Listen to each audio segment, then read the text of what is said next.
But if you guys can see and hear me okay, or hear me just acceptable, I guess we'll have to deal with it until I figure it out. Oh, Rahu, how's my neck? Yeah. So, yeah, I had, I guess it was in mid-January or late, it was kind of in late December, I started having this like mild neck pain, right? And it's, it's very similar to what I had 10 years ago, and it escalated into like 3 herniated discs for some reason, and I had to get tons of painkillers and all kinds of cortisone shots, and I've been good for 10 years. But December, it started to come back, and I said, well, okay, let me pay attention to my posture and what I'm doing. And then in January, it went away. Like, I was probably about 90% back. It's never been 100% since that time 10 years ago, but I was about 90%. And then last week, late last week, it started to really come back with a vengeance, I don't know if I slept wrong or sneezed or coughed too hard. I don't know what happened. But something really pushed my disc, the little bit of my disc out, and is pinching my nerves in my neck. So I didn't stream, much. I did the couple hours on Sunday with Maddie because I had planned that couple of weeks ahead, but I was kind of in some pain. And then Tuesday I didn't stream at all because I was like, I gotta do my exercises and because I had learned all these exercises and things when I had this 10 years ago. So I rested, and yesterday, I started doing the ice packs, right? Trying to reduce the swelling of the disc. And that made a big difference. So I was feeling really good yesterday evening. I was probably back to about 60-70%, right? Pretty good. And even towards 6 p.m. when I normally take another couple of, pills, I didn't take any because the pain was moderate. And I try to avoid taking pills whenever I can because it's not good for your liver, your kidneys, and all that stuff. So I went on to I got up this morning, so I hadn't had any pills in me for roughly I'd say 18 hours, right? And I was like, wow, I'm waking up and it's not killing me, right? So it's getting better. But last night I decided to post a stream. I put the stream up last night. I says, I think I can stream tomorrow. I'll just do one. I can't do the photo editing after this. Sitting here 4 hours straight just might aggravate it again. So I'm going to just do, the normal, this stream, and then take a break. I may do an editing stream tomorrow at 10 a.m. if this goes well and I'm feeling good tonight. I'll post another link up. And so I took a couple of pain meds, just ibuprofen, nothing fancy, a couple hours ago, because it takes a couple hours to kind of really kick in. And then I did my exercise and I did the ice pack. So I'm feeling pretty good. I'm about 80-85% right now. 100% being no pain at all, right? And that I haven't been there in years. But I'm probably about 80% right now. So we'll see how we're at the end of the stream and then this evening. And if I'm still feeling good this evening like this, I'll do another stream tomorrow, photo editing. So that's what's been going on. And I'm gonna adjust the filter here just a little bit. Let me turn off this and this. And this.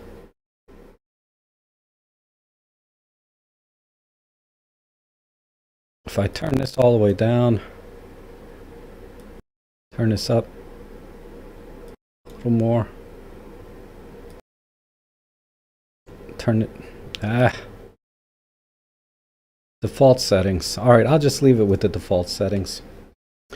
Yeah, I will try and get some more rest and relaxation. Yeah, I appreciate that, Robin. I know you guys can wait. But if I don't sit here and just, this is kind of resting, right? I'm just in a sitting position, so it's not hard on me, and I can kind of just lean back a little. And actually, I bought this chair in particular 10 years ago because of the headrest, so that when I was working, I could just rest my neck like this, and then I'm very comfortable this way. Um, and live streaming is very tiring. It's really not. I mean, when I don't have this neck issue, I feel like I could stream at least 12 hours straight, right? With a couple of breaks, to eat and stuff. But yeah, the hissing sound.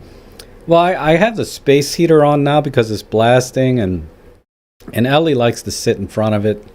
She likes to keep warm because my house is generally pretty cold. I mean, I got up this morning, my house was like 50 degrees inside. But I have a nice heavy blanket, so I'm okay.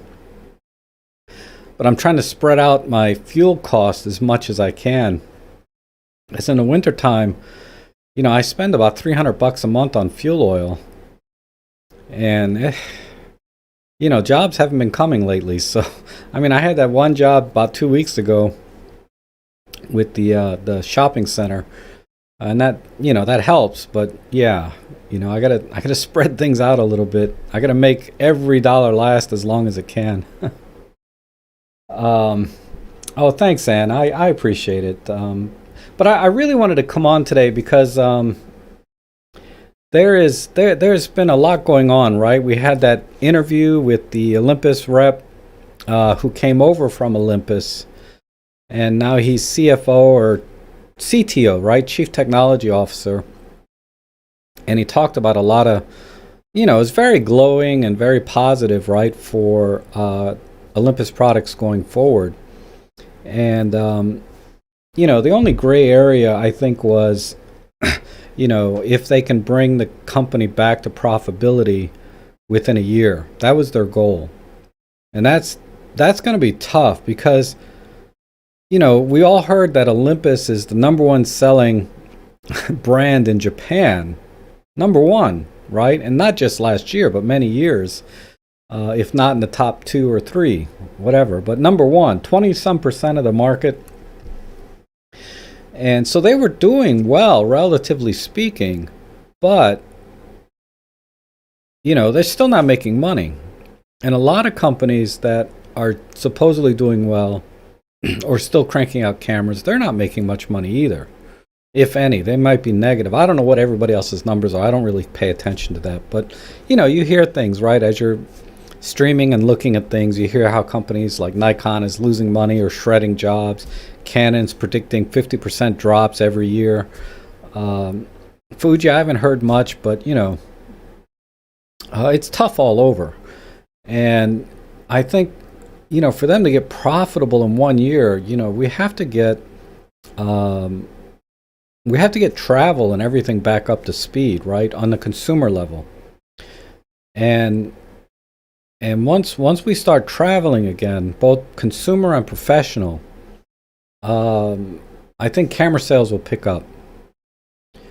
Because people want to get nice cameras for their trips, for their vacations, and then once events start opening up around the world, professional photographers will start going out and taking photos. But if this year, if we can't get that back turned around, I don't know how they're going to get profitable again in 1 year.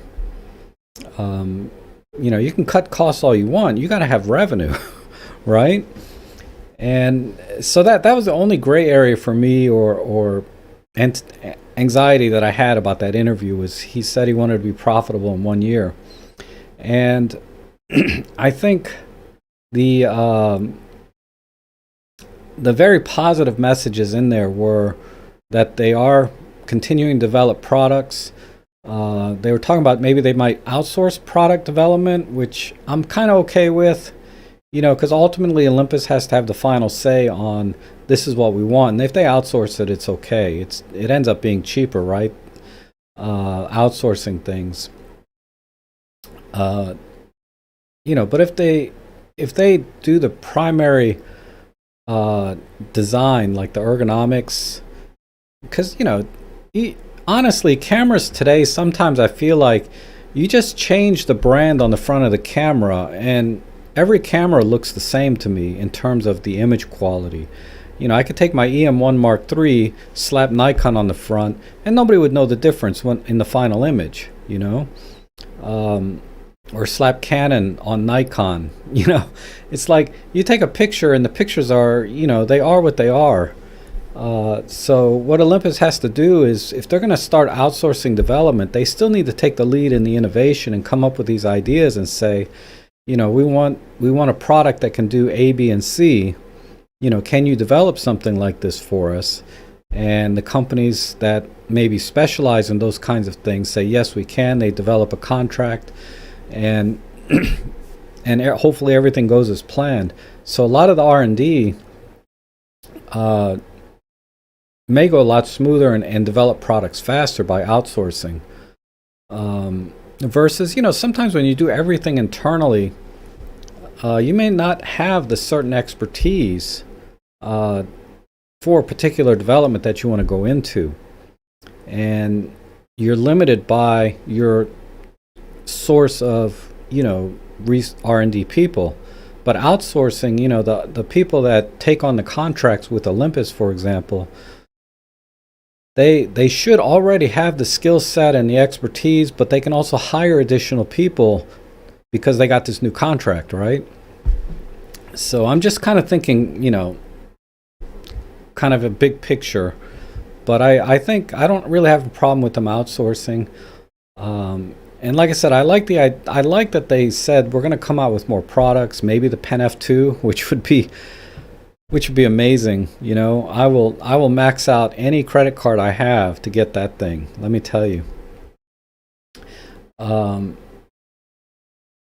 So let me hit some of the comments. Scott's saying, "What interview?" There's a David Crook sent me an email, but you know who did the best review on the interview? If you go to 43 Rumors sums it up pretty nicely. It's not the best one. Let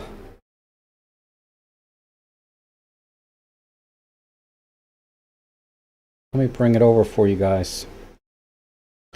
But here's 43 Rumors. That's me. It was just here. I was just reading it. Oh, here's the link right here. So this guy, I'll copy this into the chat section for everyone. And David Crook sent me an email to another guy that did a thing on it. But there's the link in the chat section for everyone.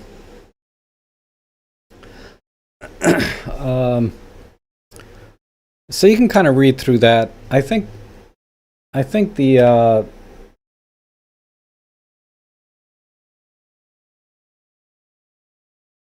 this is the summary, right here. They plan to launch multiple new products in 2021. We'll see. They're going to stick with Micro Four Thirds. It's possible they'll make a Pen F2. And there'll be at least one product that will make you wow sometimes in around the year. So, we've heard that before, right? This product's going to make us wow. And then ultimately, this, in some way, it disappointed us, right? Sometimes, like, I think they were saying that about the EM1X. And terrific camera, great camera. But then, yeah, it was missing a couple of things I think they should have included, like a really good EVF. In a high-end camera like that, maybe a top plate LCD, little things that don't really matter, I guess, because ultimately the core of the camera is very solid and has lots of features and brought a lot of new innovation. And again, ergonomically, they did an excellent job, being able to rotate the camera, landscape or portrait, and have the exact same controls. So, and Olympus does probably the best job of all the manufacturers that I've tried. I haven't tried any Canon DSLRs, but ergonomic wise, they are the best by far.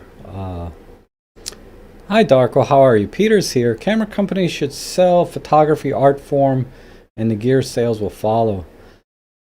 You would think, um, but I don't think. I think short term, people look at specs when they make their purchase.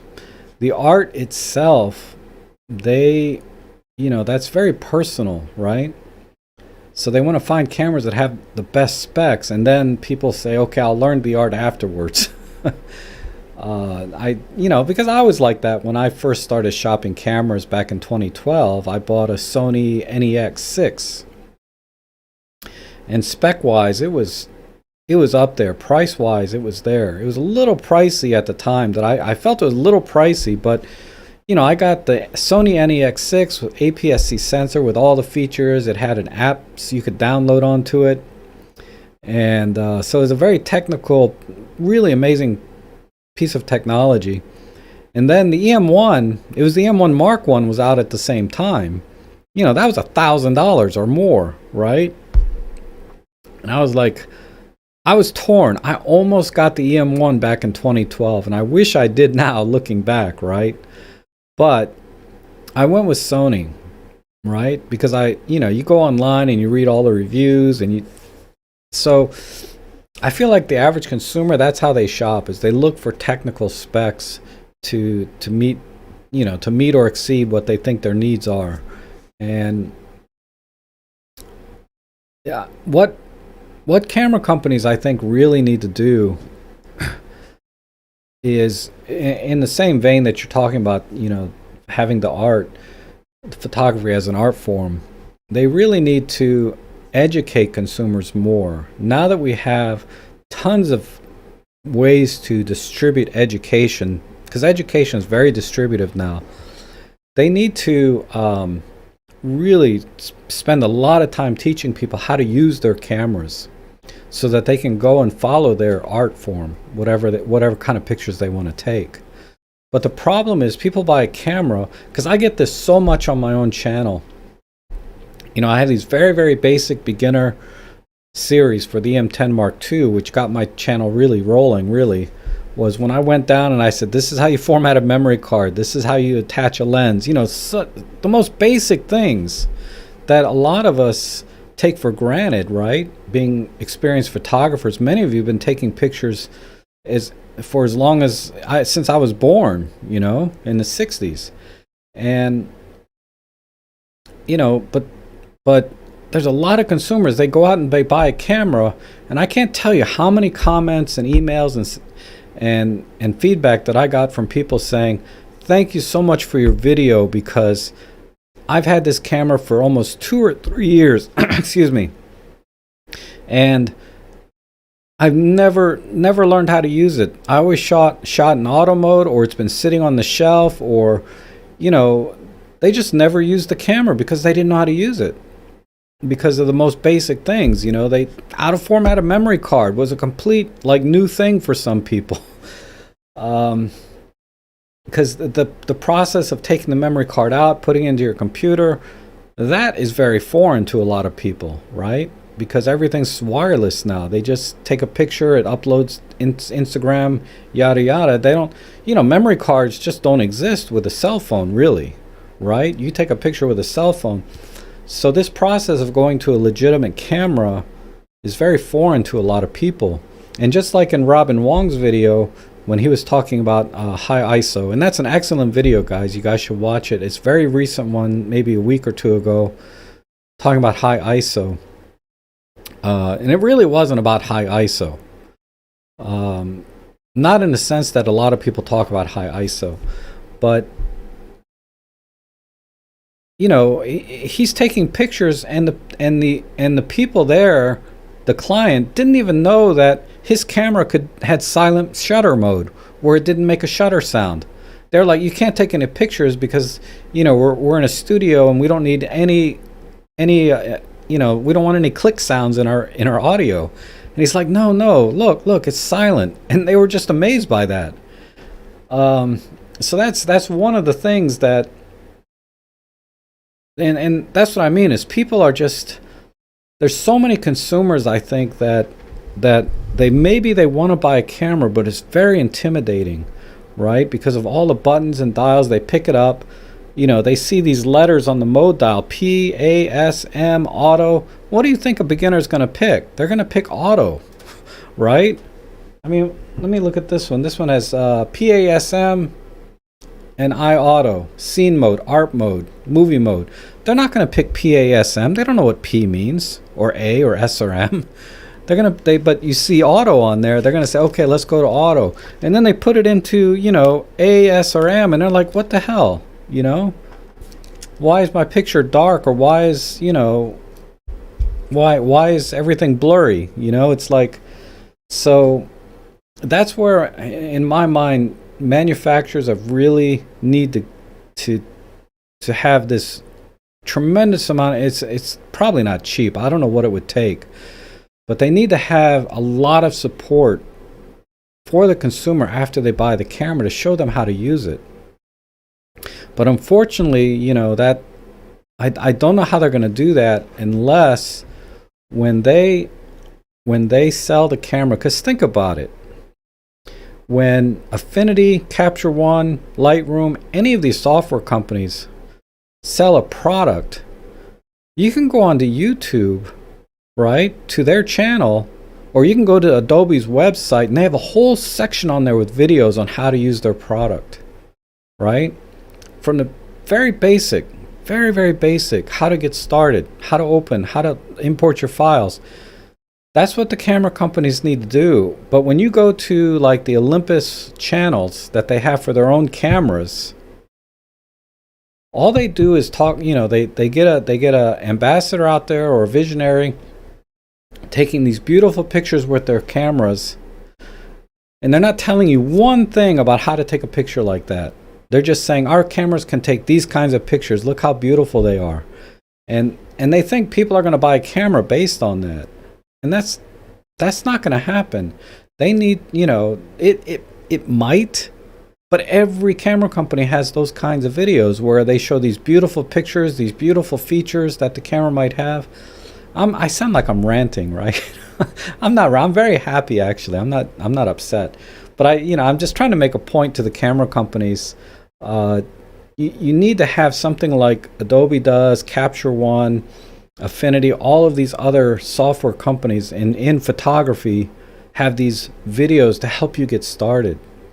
And I mean, look at my channel, it's like I'm just a guy with a camera. I got 25,000 subscribers, most of them because I showed them how to format a memory card, how to, something very simple like that. And people need, they're experienced photographers. There's just as many photographers that are coming from film cameras, retired, right? And they want to start shooting digital, and they don't know where to start, because it's very, very different than shooting with a film camera. So what PASM is, maybe coming from film. But then everything else is a complete mystery, right? Which dial do you rotate? What button do you push? It's like that last video I did on press and hold, right? My God, how many features are press and hold that you never knew about before? And there's things in the menu that are just disorganized, don't make any, it's not intuitive at all. How to set up the multifunction button, And that's what I mean. And I think, sorry. So that's my rant for the day. I gotta stop because that's the thing that gets me upset the most is just the lack of effort by the camera companies after the sale to support their customers. And so anyway, let me look at some comments. Looks like there's some stuff here. Let me catch up because a live stream is really about interacting, right? Not just me jibber jabbering about and ranting. I'm going to just scroll up just 10 minutes back. I can't go back too far. David Crooks posted another link to a video. Awesome. Robin says, Peter, the world of photography or art is also another mess on its own. Yes. It's 30 degrees in Winnipeg.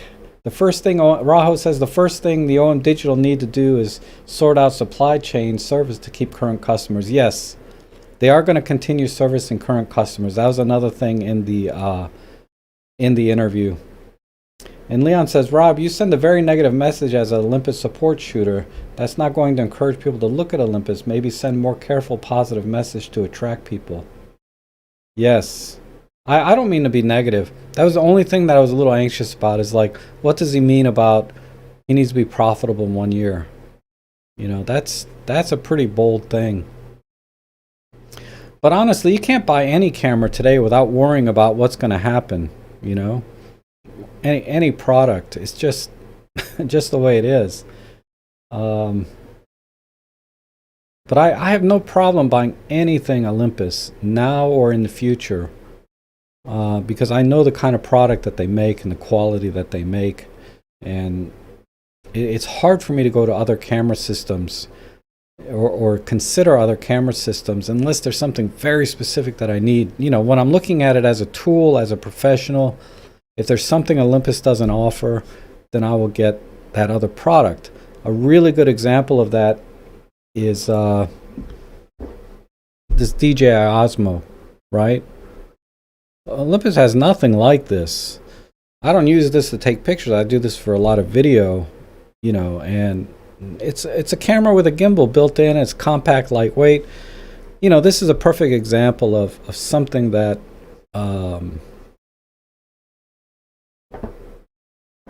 you know, I have to look to other products or other brands to fulfill my professional needs, and these things just become tools. But as an enthusiast, as a lover of photography and going out there, you know, nothing beats, you know, the ergonomics of an Olympus. And just looking at this camera is so beautiful to me. It inspires me to go out and shoot. It's like this camera just begs, let's go do some photography. Let's take some pictures, you know. No other camera does that. Where's my, like, here's my Lumix. I mean, last time I took this out to take any pictures was November. You know, this is an S5. Look at the dials and buttons on it. It's just a brick. And then look at this Pen F with a beautiful adapted, you know, 24 millimeter Zuiko lens on it. And yeah, that to me is what made Olympus great for me, was just the ergonomics and the features and the beauty of the cameras and the thoughtfulness that goes into the design. So anyway, so Olympus for life, right? For me. And Robin says, I think it's integral for camera companies to provide immediate after the sales service. Now, for those who need help, they need to provide basic workshop. Yes, that's exactly kind of what I was getting at.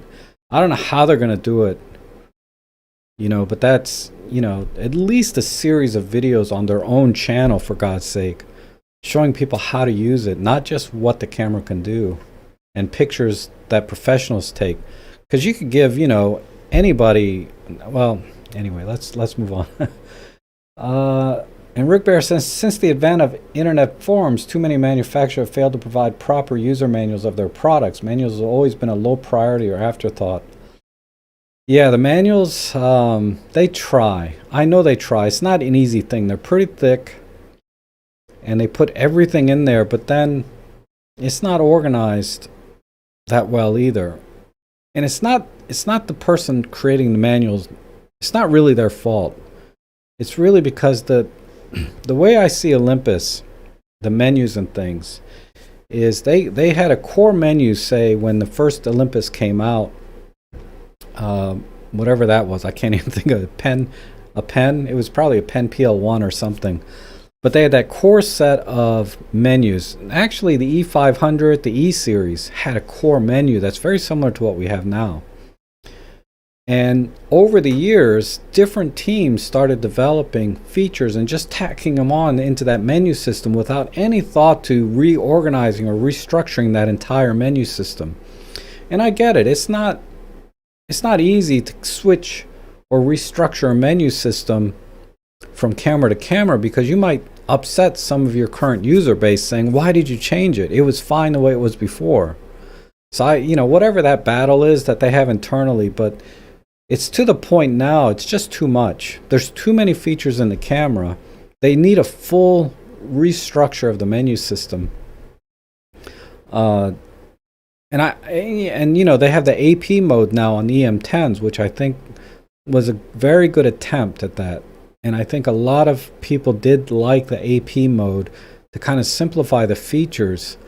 But without understanding what these AP functions are doing, advanced photography functions are doing, understanding that, consumers are going to go into those modes and not get the results that the camera's supposedly promising. Because they don't understand the fundamentals of photography. They don't understand what the camera's doing to achieve this effect. And then when they use that, they're like, well, I'm not getting, smooth waterfalls. I'm not getting the star trails. You know what I mean? Why is everything blurry? Why are things shaky? You know what I mean? It's like, and I understand the challenge, but the challenge, if they had strong support, like Robin's saying, after the sale, to support people to go out and learn how to use the camera, and on the flip side, people have to be willing and able to learn, right? They have to want to learn it. You can't teach somebody that doesn't want to learn. and that's another societal thing where everything has to be instant, and things have to be done for us.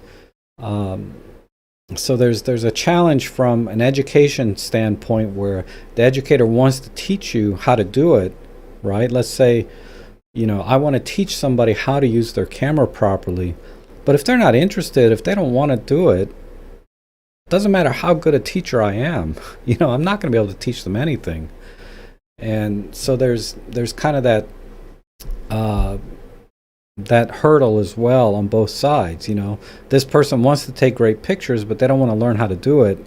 There's nothing I can do to teach them how to do it, if they don't want to go through the work. Because learning photography, it's like anything else. You have to take a lot of time to really understand the basic fundamentals. And unfortunately, even on my channel, I have a hard time organizing my own videos in a way that will walk a person through from A to B, A to Z, whatever, the fundamentals of photography. My channel's never been about the fundamentals, I mean, I have videos on aperture and things like that, but I never followed through, and that's my fault. I should have a whole series on fundamentals of photography, but I'll give that some thought. Let's see. And luckily we have silent mode, as clicks are heard by birds, causing them to fly away. Excuse me.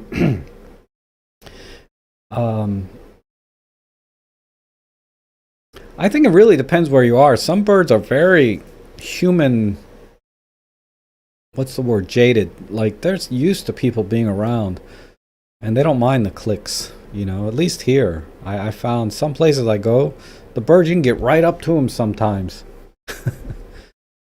The birds in my backyard, not so much, because I got Ellie. She's, they are on high alert, right, in my backyard. If they hear my door open, they are gone. Even though they're probably about 50 to 75 feet away from my door. They're pretty far off. But if they hear anything, they're gone. And they should be, because Ellie's good, man.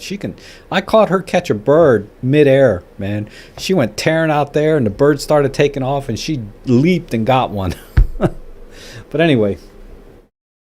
And John Yutze says, the camera user manuals are terrible. They're more like shop manual for a car.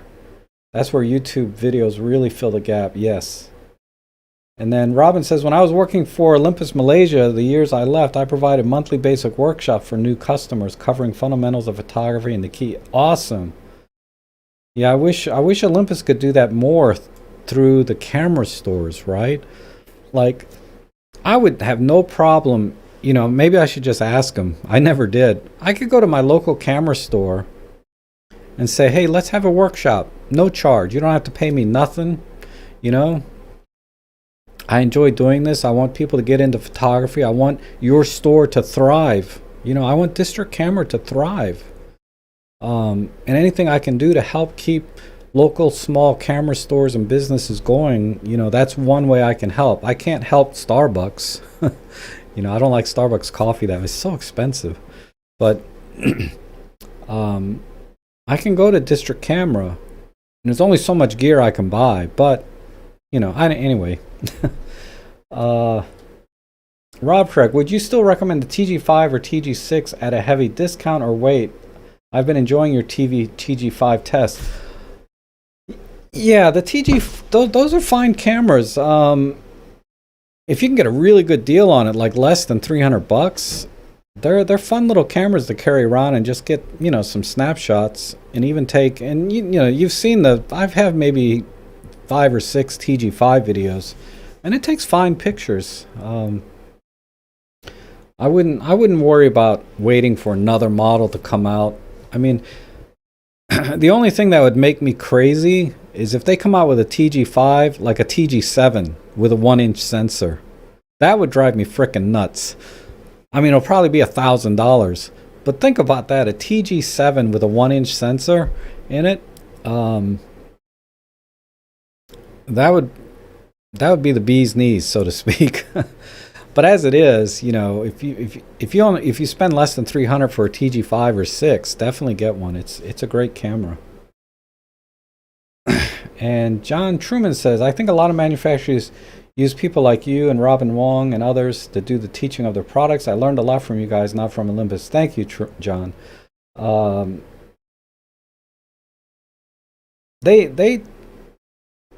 the thing, right? Is as an ambassador, visionary, or whatever, I think Olympus had one guy, not one guy, but they had one label called Olympus Educator. There was a YouTube channel, I forget his name. He was not a visionary or ambassador. He was a educator. And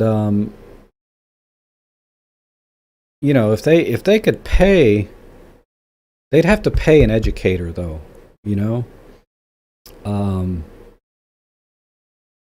or give some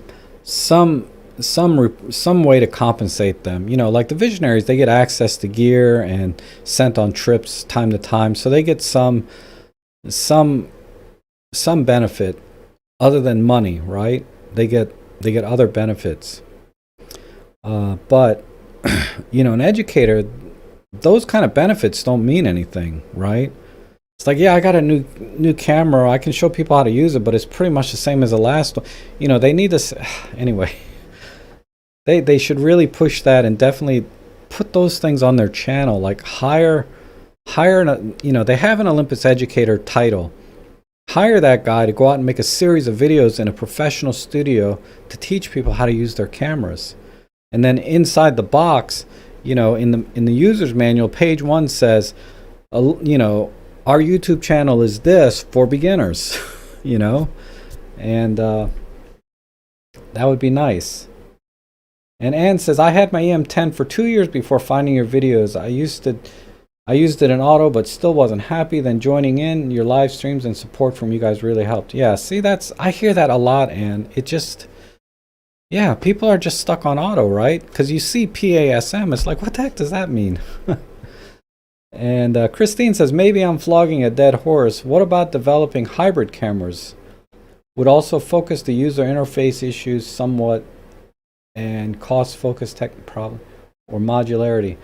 Yeah, many companies have tried that. There's another I saw while we were on 43 Rumors, some sort of hybrid thing where you attached this micro four thirds camera to your phone. And years ago, Olympus tried something with the Olympus Air where it would connect to your phone directly. It didn't have a viewfinder, nothing. It was just looked like a lens, and you put it on your phone. and those things never worked out too well. So I don't know what the solution is. Samsung had a phone that had an Android, that was an Android phone.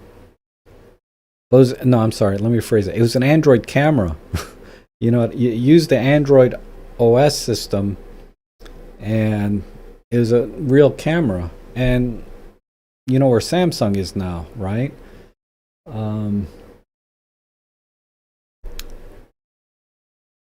So we'll see. I mean, the problem with these hybrid type cameras, I think you're referring to, yeah, like the user interface go through your phone and things, is people still need to learn the fundamentals of photography, and having a better user interface is not gonna teach them anything.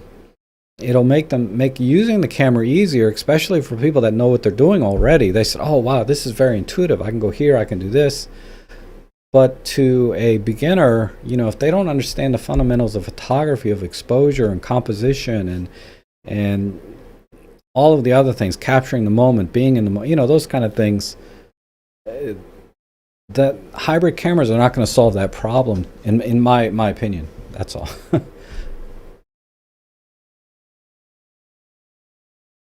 And Rick Bear says, I've often argued big name CEOs who want to spend the user manual budget on adding more features instead of explaining often hidden and unknown features they already had. Yeah. And John Truman says, yes, you and Robin and others are doing work for Olympus. I learned from you guys, not from them. 8-Bit Ed says, and the manuals are so tiny and the text, oh my God, the text. Yeah, it is tiny. I'm starting to be like Red Fox. Remember Sanford and Son? He had a whole drawer of like glasses and he'd pull them out. I got like a whole stack of them here, you know, that I could go through. Because all the print is so freaking tiny. And greetings, Rob. CW Ray, great to finally make it in time for your live. Awesome, I'm glad you could make it. I have a question for using flash for focus bracketing of live insects. Is there a special flash mode that you can recommend? I've heard the Godox TT350 is good. Using flash and focus bracketing can be done, but it's not ideal for insects. And especially the Godox TT350. The main reason it's not ideal for focus bracketing is because every time you take a picture, you have to wait for the flash to recharge. And you can set the time difference or the delay between shots, say, you know, 3 seconds, 5 seconds, whatever the setting. I never use it, so it's not coming out right away exactly what the settings are. But that's the main problem is, and by the time, you know, you flashed a couple of times, the bug has moved and the stacking is not going to work. So that's the biggest problem. And related to that, the Godox TT350, if you're shooting at full power, has a very slow recharge time, 7-8 seconds. So, you know, if you're going to focus stack 8 shots at full power, for example, you know, it's going to take you a minute to get one picture stacked, and it's going to be, you know, and things move too much in macro. So focus stacking with flash is ideal for product photography where everything is completely still, nothing moves, right? But for insects, it doesn't really work. And you could even do low power, say set your flash to 1/64th power. Then maybe you can set half a second delay between each shot in focus stacking, assuming 1/64th power is enough light to illuminate the insect, right? But the challenge with macro photography is usually you're at very high apertures, which requires you to use a lot of light or a lot of power from your flash. So you probably won't be able to get away with 1/64th power and high-speed recharging of the flash. You'll probably have to be at half power or maybe full power when you're in macro photography and you need that high aperture.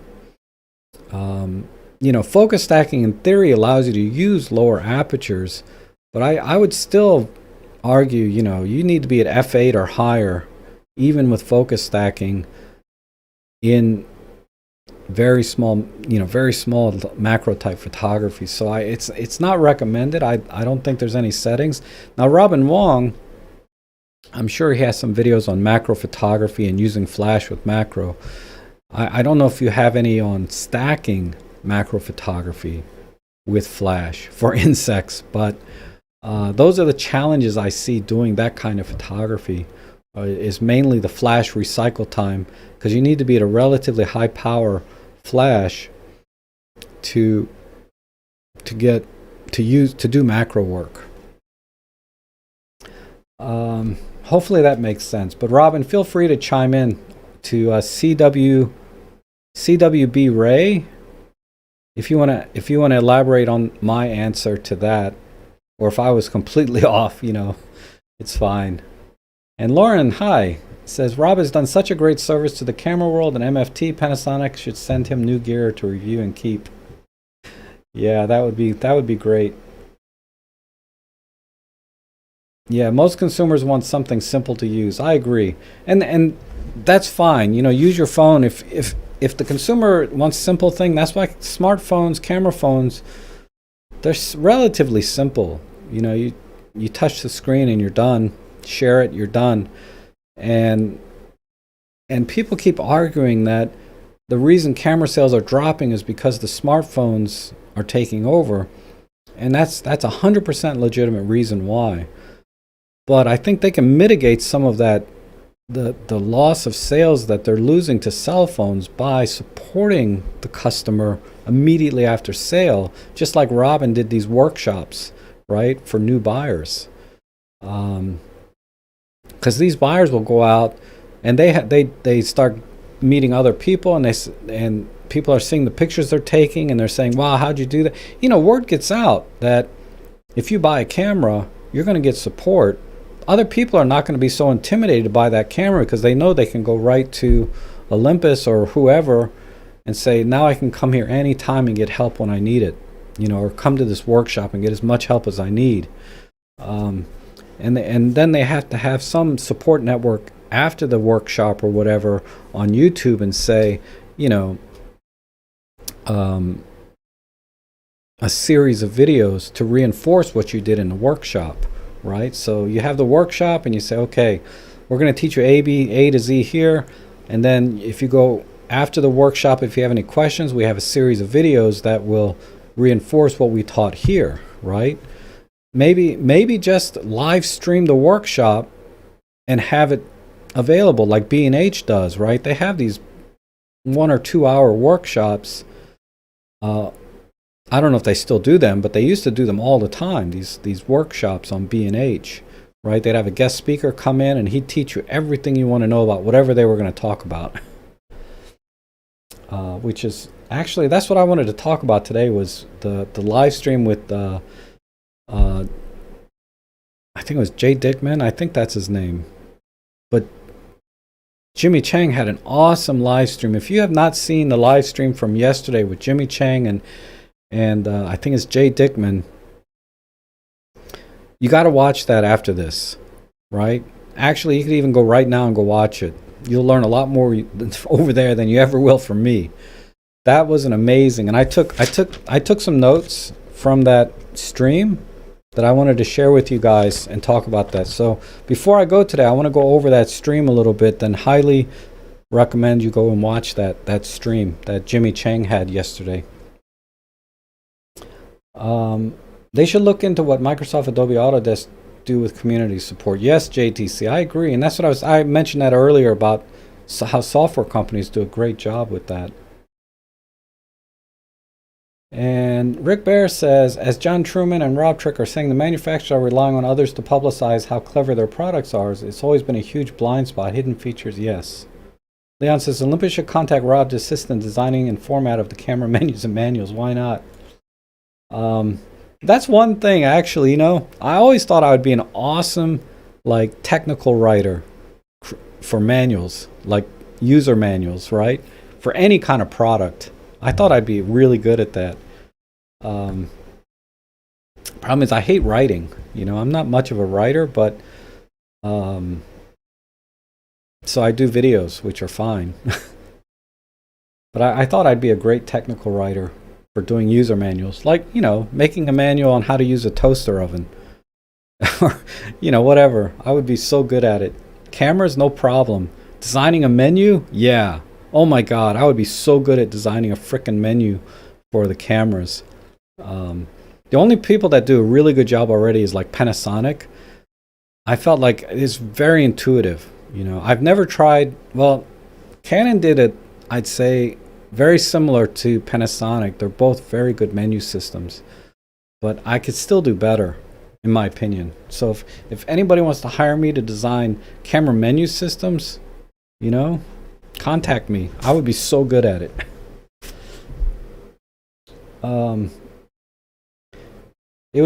It wouldn't take a great effort for Olympus to hire the likes of Robin and Peter to do walkthroughs for beginners on behalf of the company.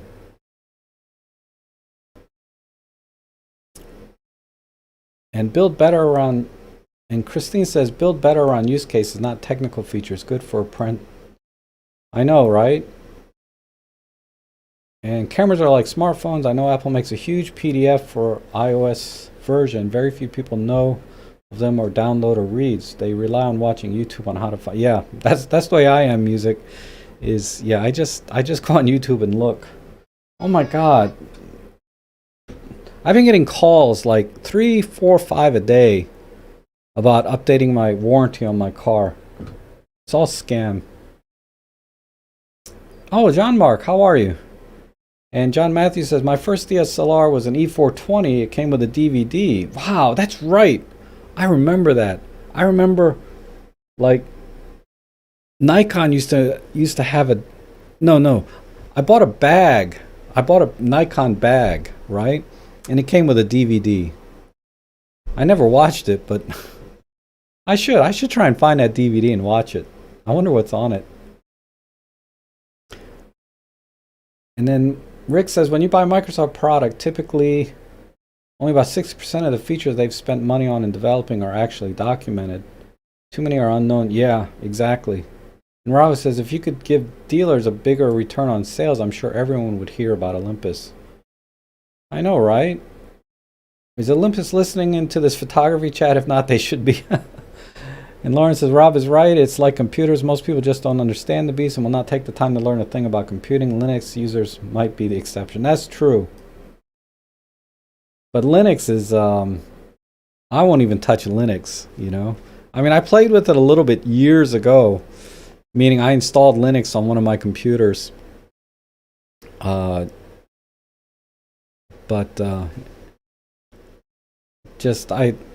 Anyway. The reason for so many hidden features is sales and marketing fallacy that they claim number of features, not whether anyone knows about them. Yeah, let alone use them, sells a product. That's what I mean. People are buying technical features. And that goes back to what I was saying is, you know, they give you all these features, but then they don't show you how to use them. Nature said, I'd be lucky to get within 150 feet of a bird. Many are more than 300 feet. Thank God for my 300 millimeter. Yeah. They have a 300 millimeter refurb on Olympus's Get Olympus website for $2,100. It's really tempting. But I just can't. I can't spend any money now. And Rick says, I guarantee none of us could accurately list the full number of features in our Olympus cameras. We only use or aware of about 20% of the features. Yeah. I'm probably a little higher than 20%, but yeah, I guarantee there's something I don't know. You know, it's impossible to know everything on the camera.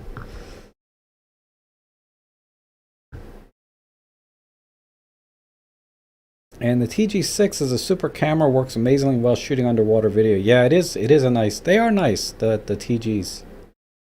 And Barana, hi, how are you? Gosh, you've been here 20 minutes and I'm just getting to you, but how you doing? Jan Garcia, oh my goodness, how are you? Also thinking about getting a 25 millimeter lens and doubting between the Zuiko 25 and a secondhand 25 1.4 from Panasonic. Does it work well with Olympus bodies? How's the Panasonic 25? I know the Panasonic 25 1.7 is cheaper. Yes, I think for photography, I always try to stick with Olympus, right? So I'd recommend getting the 25 millimeter from Olympus directly, um, because there's a lot of times there's the software that do corrections for the lens are built in. Now you can correct a lot of this in post-processing. Say you buy the 25 millimeter Panasonic and you find chromatic aberration or you find some slight barrel distortion, even in the raw images I'm talking about. A lot of these things get corrected in camera when you're using the same brand, Olympus with Olympus or Panasonic with Panasonic. I've never tested that, directly. Like, I've tested the 25 versus the 25, the Panasonic 25 versus the Olympus 25, and photographically, both did an excellent job. But the Olympus was definitely a tiny bit faster, and in my opinion, a little bit sharper on the Olympus camera. And definitely on the video side, it worked better, right? The autofocusing was so much better. So if the autofocusing was better on the video side, I have to imagine that carries over to the photo side where the autofocus is better. And that said, there is a known issue with the 25mm f1.7 from Panasonic where it back focuses at f4. Again, it's not something I've ever noticed, but Matty Solanto has a video on that he basically shows you that it has that problem. And then also, many people have commented on to me through the years that I've been on YouTube. So my advice is, if you're on a budget, get the Panasonic 25 1.7. It's, $150. It's like half the price, if not more, than the Olympus version. You'll be perfectly fine. You'll get great pictures. And for photography, I'd say it's like 90% there to what the Olympus can do on your camera. But if you need an f1.4, because the f1.4 from Panasonic is sharper by all, and I'm just saying this anecdotally because I can only base on what I've seen online. People have told me, or I've seen, that the Panasonic 25 1.4 is sharper than the Olympus version. By how much is very subjective. For me, all three lenses are perfectly fine for me. Heck, I'm fine with the kit lens at 25 millimeters, but the primes are definitely better, right, and faster. I got the prime lens because I need the faster aperture, not because I needed a sharper lens. And that's always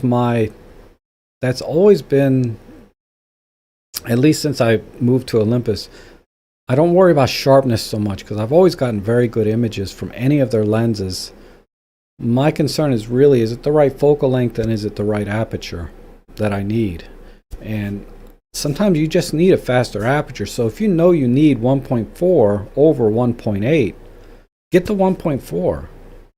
And any minor differences in image quality, like there's a slight barrel distortion or slight vignetting or something that doesn't get corrected because you're not using an Olympus lens, you're using a Panasonic on an Olympus body, are easily corrected in post-processing.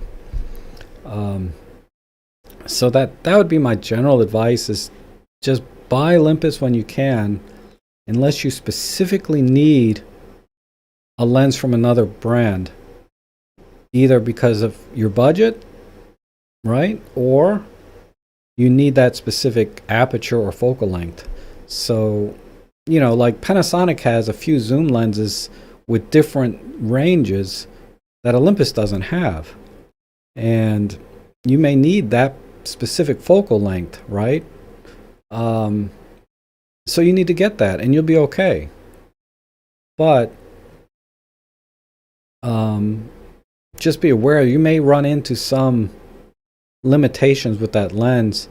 Like, I know, like, focus stacking in camera is disabled sometimes when you're not using an Olympus lens, and not all Olympus lenses are focus stacking in camera capable.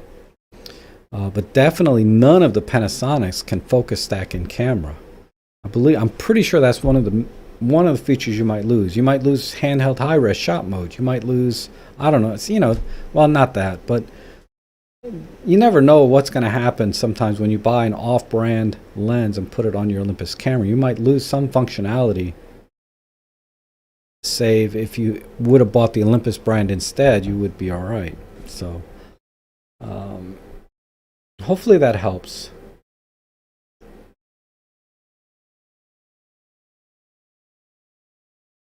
It says, I'm a pixel peeper. Yeah.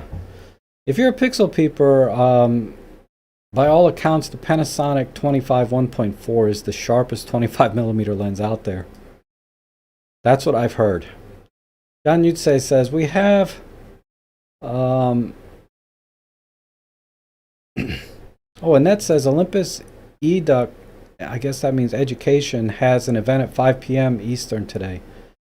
Yeah, I gotta pay attention to that more, because I've watched some of their educational events and they're not great. Some of them, one was really good. Some guy did a thing on Olympus Workspace and it was pretty decent. But I've seen other ones where I was like, how's a beginner gonna follow this,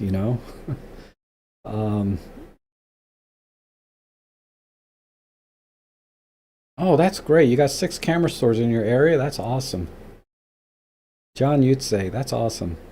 And John Truman says, Fender Guitars will sell you a guitar and advertise that it comes with free lessons. Same principle. Yeah, that's awesome. And DeMorgan says, hi, any comments on the new Alice MFT camera? I think the only people that are going to buy that, the Alice MFT camera is that camera I was talking about earlier that attaches to your phone. And allows you to use micro four thirds lenses. It has a micro four thirds sensor, and it's going to, I guess, come with an app to have all kinds of artificial intelligence. It's really interesting. I think it's still too early on for a product like that to have major success. They've had products like that before. I remember I think it was Hasselblad had one that went onto a Motorola phone, and that never took off. And like I was saying a few years ago, Olympus had the Olympus Air cameras that never took off.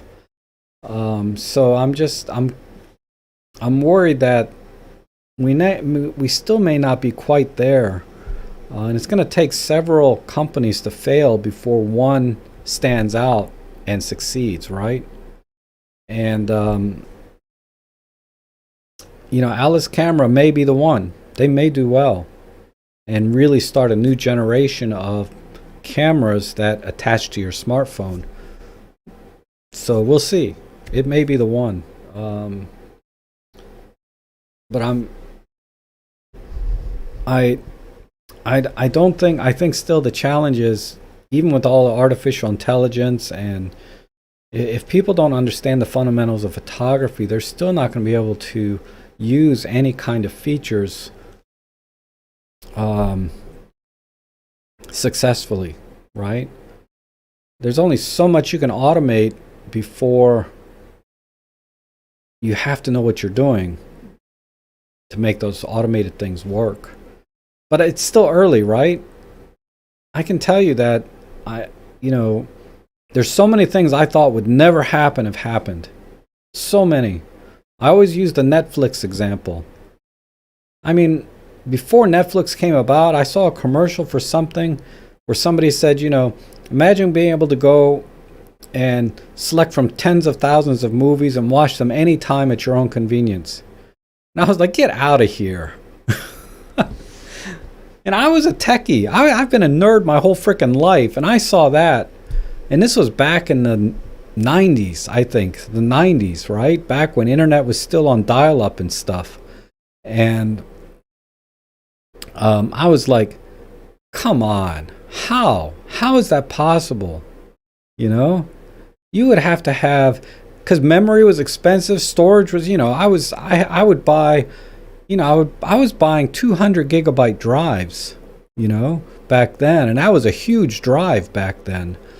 And I was like, there's no way, There's no way you could have tens of thousands of movies and just access them like this. And then sure enough, so that was in the 90s. And then 10 years later, look, I think Netflix in the mid 2000s really took off. So camera technology, when I think about the limitations that I see now and how they're going to be overcome, they can be overcome now with a basic understanding and the fundamentals of photography. And you can really take advantage of the artificial intelligence even more so, right? And really get great results if you know how to use your tools. But I think taking a complete beginner and telling them that they're going to get this computational photography and they're just going to be able to push a button and get any picture they want out of it, I don't think we're quite there yet. We may be one day, and this product may be the one to get us there. Because think about, Apple. If Apple came out with a product like that, that attached to the iPhone, they would probably get it right and do a good job. But these other companies, something like Alice, I never heard of them. And I think conceptually it's the right thing, and I think there's a need for it. I just don't know if we're quite there yet. And Rick says, my job was writing manufacturers' users manuals. Too often we staff authors could not find out what features the new product. Wow, really? You couldn't find out what they were even had? We had to find out for ourselves. Developers seldom told us. Yeah, that is nuts. Ooh, the chat just jumped. I lost my place. I'm like 30 minutes behind on the chat though. Yeah, Joe Ellis used to be an educator but disappeared. I know. 8-Bit Ed says, I just got the 60mm macro lens. It was between 30 and 60. For some reason, I could not bring myself to buy the 30 because of the front glass being so small. It looked like it should be bigger. Yeah. The 30mm, you have to get like this close to the subject to get the magnification. I think with the 60 macro, you got a little more working room. And the 100mm macro will probably give you a little more. So you made the right choice.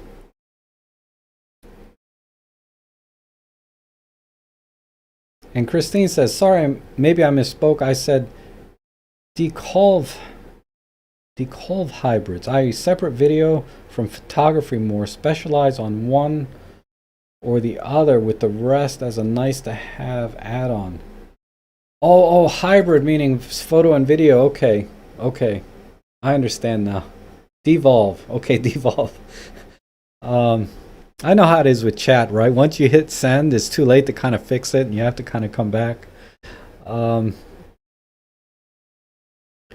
They can't do that, in my opinion. Not at this point, because new buyers want to see everything, and separating, having a line of cameras that, this camera, like Panasonic kind of went that direction, right? They came out with the G9, and then they have the GH5 and 6, or GH5, right? So GH5 was their video-centric camera, G9 was their photo-centric camera, and I feel like that went well for them, but I don't know. There's no G9 Mark II right now, and there should be at this point, but there isn't. So maybe they've decided that they don't need to separate things like that.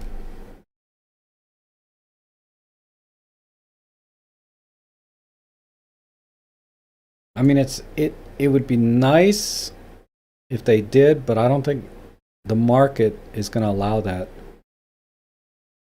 The market is wrong, in my opinion. I think there should be separate videos, separate, separate photo cameras, but a good example is the press and hold feature on Olympus camera buttons. How many of you knew that feature existed? You didn't. Oh, wow, you didn't know that? Robin, this was 11 o'clock, but you've been here a while. And robtrek, does the TG5 or TG6 have HDMI out? Yes, it does. The TG5, I can speak for the TG5 because that's the camera I own. This for John Matthews. The TG5 has an HDMI out and it has a live view HDMI out, so that you can actually hook up one of those Ninja 5s or whatever if you want and record from the HDMI. So it's very similar to the EM10. It has a real HDMI out. Because some of the older models, the Mark 1s, the HDMI out was just to playback pictures and movies. It wasn't a live view HDMI out like the Mark 2s and Mark 3s have. And Robin Wong says, you are spot on about the macro flash explanation. Nothing more to add. Oh, okay, thanks. And the Olympus STF8 flash is good for macro and works with stacking, but not sure about movement. Yeah, I would imagine it would have the same issue. But the STF8, I think, is the one that goes on the front of the lens, so the flash is like right in the face of the bug or whatever you're taking a picture of. So you could probably use a little less power and have that rapid succession, but you have to practice. If you're going to use focus stacking and flash, you need a flash that has a very fast recycle time. And the flashes that have the fastest recycle times are the ones that use the lithium-ion batteries. So I have a Godox V1 flash, right, with the round head on the top. I mean, it's a monster of a flash, right? It's a full-size flash. But man, I can pop in 1 or 2 seconds every full power flash. And if I'm using half power, it's like really fast. What they need to be able to do is to be able to sync the strobic functions of the flash. Because, you know, most of our flashes have a multi-strobic function where it'll pop the flash at a certain frequency. If they can tie that in with focus stacking, maybe the Olympus flashes can. I don't know, because I use third-party flashes. That'll never happen. But the Olympus flashes might have that feature. I don't know. But that would work for focus stacking, certainly. We can get one person started and mentor for them for a while. If everyone did that, Olympus market would double. Yes. I believe so. Maybe not. Maybe we're way off. But that's just my idea, right? And Olympus, you know, obviously Olympus, where Robin is, had these workshops, so they were working on it. They were doing that approach, and I assume it went well. But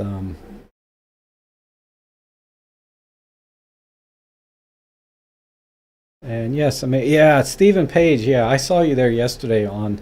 So what time is it?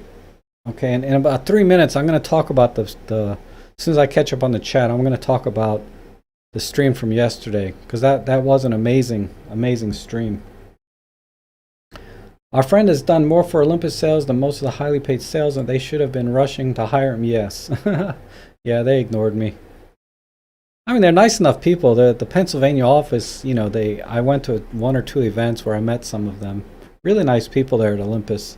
Hopefully they're all still there, but I don't know. I had to learn how to hack Linux when a friend passed so I could get his photos for yep. Notified all his friends, and they like, nah. Like, how do you hack Linux? They did not know it was so easy.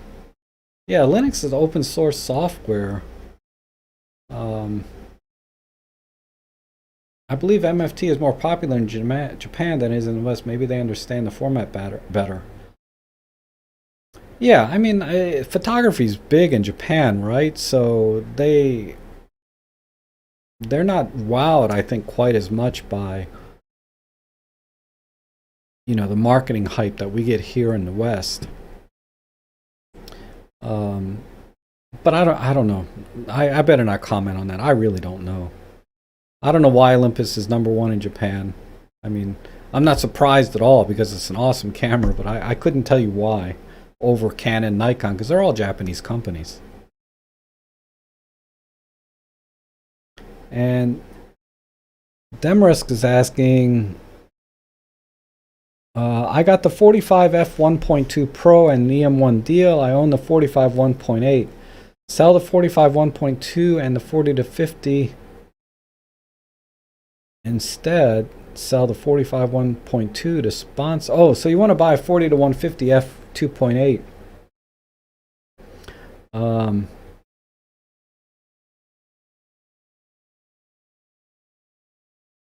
I those are so different.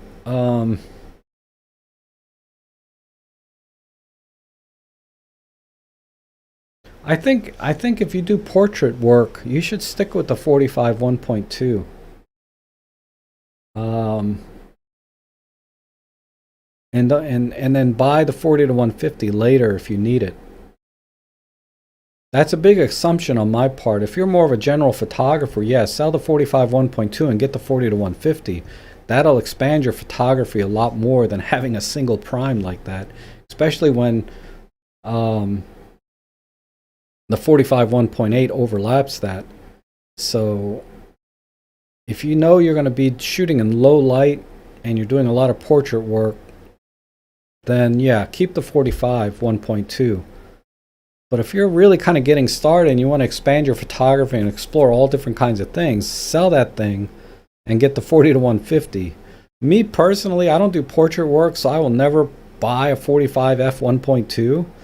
I'm happy with my 45 f 1.8, even though I know it's not as sharp, it's not weather sealed, all that stuff. I would much rather buy a 40 to 150 2.8 for me. But it just depends. If you do portrait stuff or low light, you need a 1.2, no question. And DeMorgan says, I find the 1.8 to 1.7 is that usually panning is sharper, but just busy bokeh. Yeah, that's true. So I forgo the sharpness for some lens and forgo the bokeh for some sharpness, depending on how I use it. Yep. It's not so much that CEOs and senior management technology won't pay people like Rob. It's that their minds are closed to the value and structures of educators. Yeah, I believe that. And Scott Mumford has a question. I have an EM12, interested in getting extension tubes, but Olympus doesn't seem to have any on their site. Any recommendations? Mikey, MEIKE brand works well.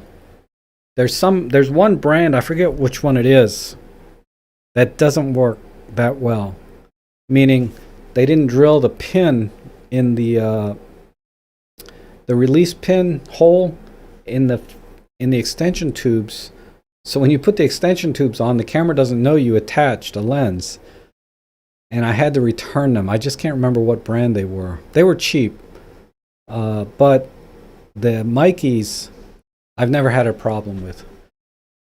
Now, if you want a high quality one, if you spend, I can't tell you what's a good high quality one. But the higher quality ones, they have, the barrels are really coated well so that it doesn't reflect too much inside. And they're a full metal build. I've seen them, but I never looked at them because I didn't want to spend $150 on extension tubes.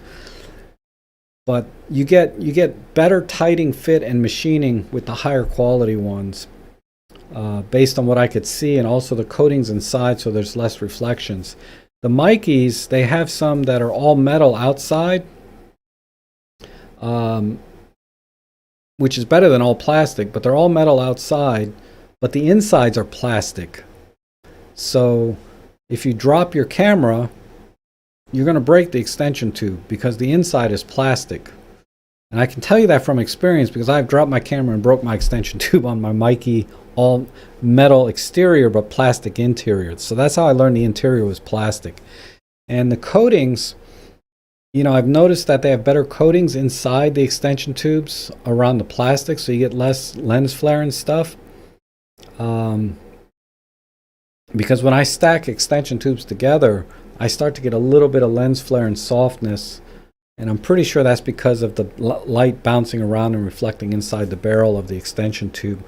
Whereas I have to assume that the higher quality ones won't do that to you. Because you think about it, the really long extension tubes, the bellows, right, that look like an accordion, those don't have any problem with light bouncing around inside and causing flare, as far as I know. So, but if you just want to try like 25, 30, it's $25 or $30 now. The Mikey brand works well. Just don't drop it, it'll break. And Corna's here. Hello, Corna. And, Corna, you got 4 camera stores. I'm almost caught up here. I want to get to the chat.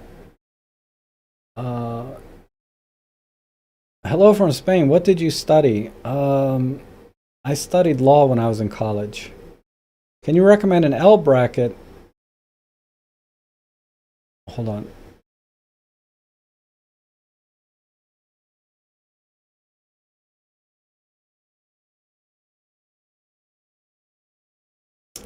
Can you recommend an L bracket for Olympus EM1 Mark II, which will still allow the use of rotatable screen? I cannot.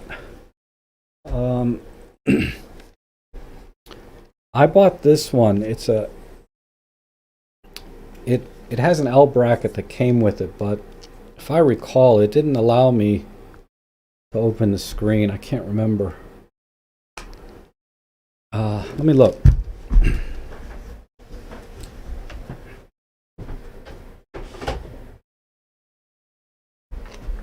This is my box of mounting stuff.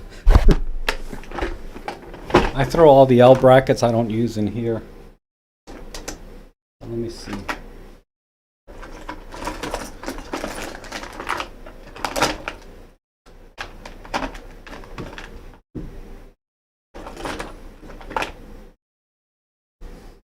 These extension tubes work. This brand, it shouldn't be in this box. Voking.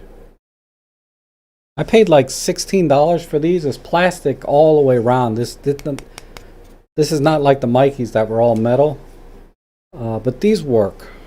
Anyway, so I think you have to look for an L bracket that has like a C type jack, and then I think this is the one that goes with it. Yeah, this is the one. So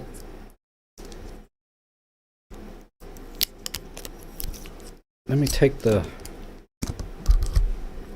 this out. Yeah, so there's the L bracket, right?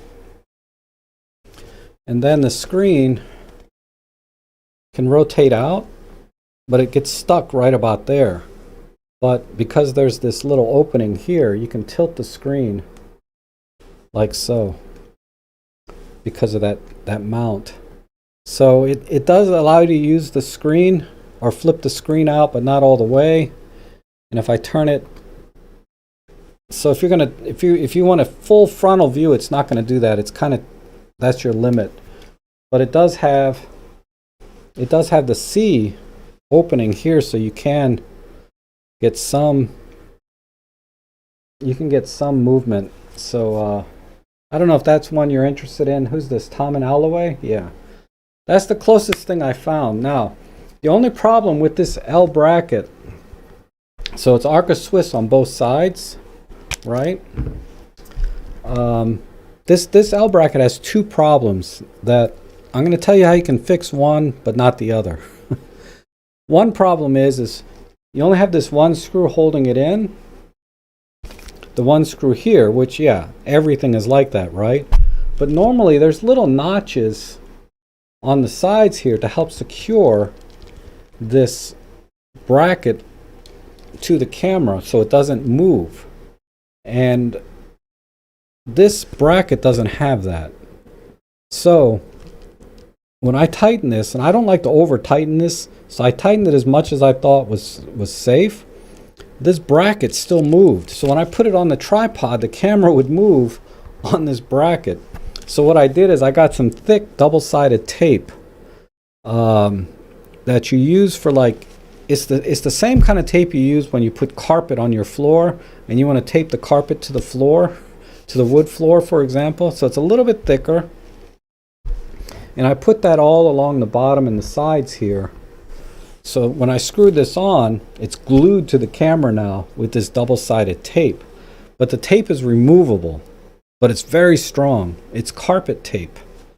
And that's what I did, and now this is rock solid when I put it on a tripod. The other problem with this L bracket, so that problem can be fixed, I'd say 99%, okay? The only other problem with this L bracket is there's no 1/4-20 screw on the bottom. So the problem I run into is a lot of times when I'm trying to use like a smaller tripod that doesn't have an Arca Swiss, like say for example I want to put this on my video tripod and that has the Manfrotto type plate, I can't just screw that plate onto this camera. I have to take this plate off and put the Manfrotto plate on. So if you only use Arca Swiss products, you're fine because this is Arca Swiss here on the bottom. And you won't miss a 1/4 screw. But I missed that 1/4 screw on the bottom because a lot of times I have to screw a different plate on, like my Manfrotto video plates, to put this camera onto, and I have to take this off. And that's a pain because I got the double-sided tape in here. I mean, it comes off. It's just tape. But that is something I miss, is the 1/4 screw. A little double-sided thick tape will work great. You can get that at the hardware store. So let me put this back real quick. I have to stay organized. What I do is I take this off and I put the screw in that secures it, and I take a little Scotch tape and I tape the screw into the mount and then put it back in my box.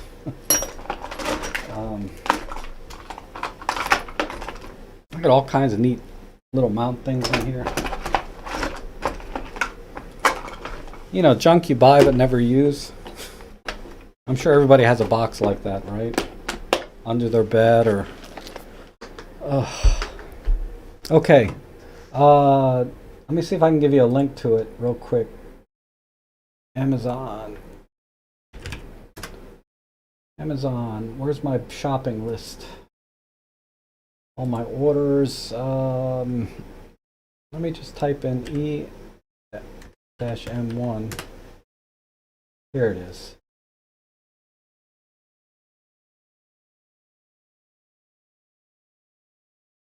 What? Oh, here it is. So it's this is the one I bought. I bought another one last year when I bought my EM1 Mark III. I bought another one for my EM1 Mark III. But there you go. But I think exit. Currently unavailable. Why?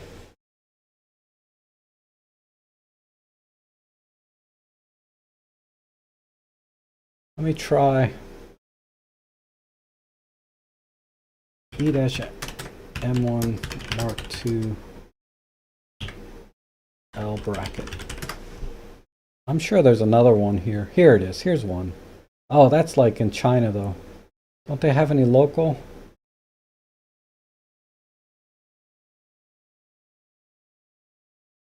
Well, this is it. So I'll give you a link to this.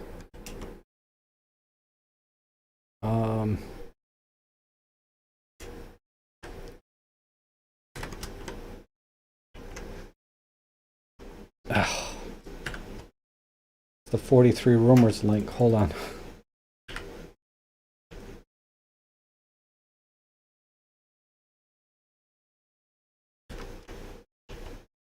All right, there's a link to that grip. I mean, try to find one that you can get shipped to you locally, but because that looks like it's coming in from China, so it might take a while. But that's the one I just showed you. All right.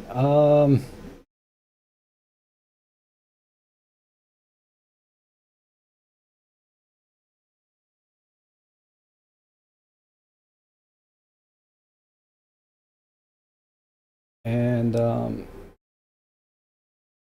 I think Japanese understand that biggest is not always best. Yes.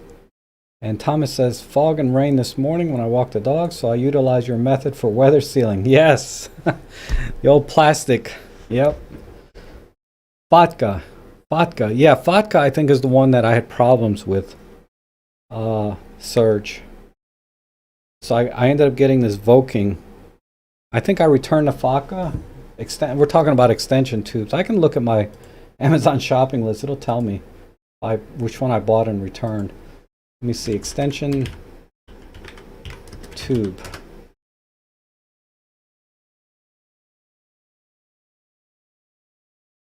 So yeah, here's the Mikeys are awesome. All metal, right? On the outside, but the inside is plastic.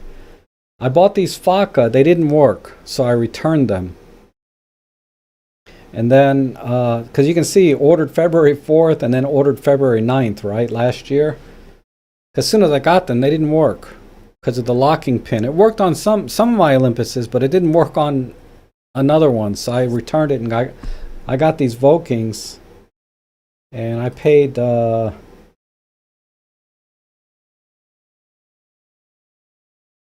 don't know. Let's see how much are they now. It doesn't matter what I paid. It's how much are they now. Oh, not available, of course. But you'll find some. You'll find some. All right, and customers are partly to blame because they don't analyze their needs. Yeah, I agree. Laugh out loud, Faka. Whoops. Faka are pretty cheap. I mean price-wise, yeah. What about weather sealing? Weather sealing. No, there's no weather sealing on these extension tubes. You have to wrap around with plastic like I did. I just get like saran wrap or plastic food wrap, and I wrap it around my lenses and camera and flash when it's raining. I've done that many times. Yes, Jan, extension tubes still let you use autofocus. JJC ones for your 12 to 40. Yeah, JJC should be okay. Their stuff has been okay. But, you know, buy it from a place you know you can return it.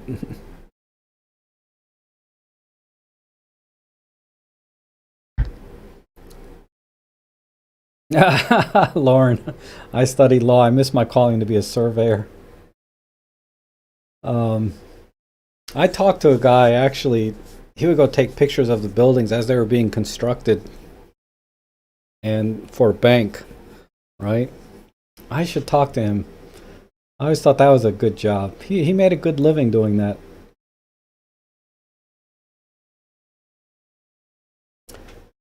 And Rob has more gear than the average camera store. Not really. Man, I saw that guy, what's his name? Marcus Pix. If you ever watch his video about his secret room of gear, oh my god. That guy has a lot of gear.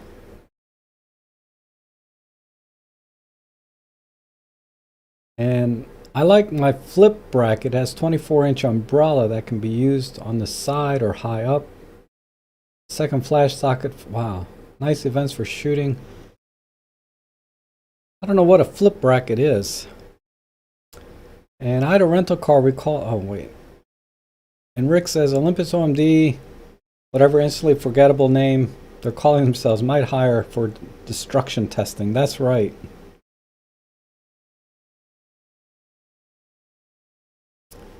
And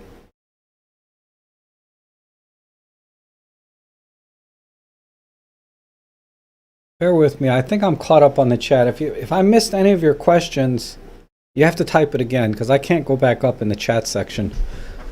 And I'll never find it, in other words. So if you have another question, just put @robtrek so I can see it, and then I'll do my best to answer it. Oh, good morning, Des. How are you? Good to see you. If Olympus doesn't make a Pen F2, they are mad. I agree. And Nature says, I have the Kenko extension tubes, metal. Never had a problem, although not the cheapest. Yeah, Kenko. Like I said, I saw, excuse me, oh my God. I've seen other brands that were much more expensive, so I have to assume.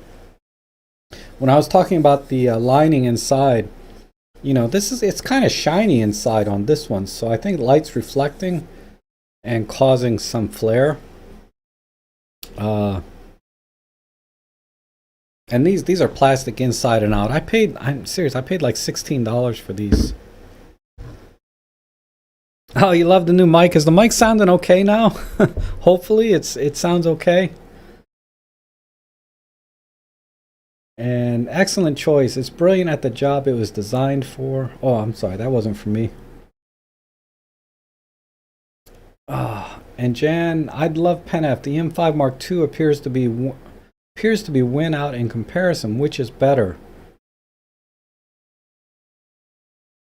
Yeah, between the Pen F and the EM5 Mark II, the EM5 Mark II is a better camera. the Pen F has a few more features on it, right? Uh, like lens profiles. So if you like to adapt lenses, you can put the lens profiles right into the camera so that when you upload them to your photo editor, the EXIF data comes in.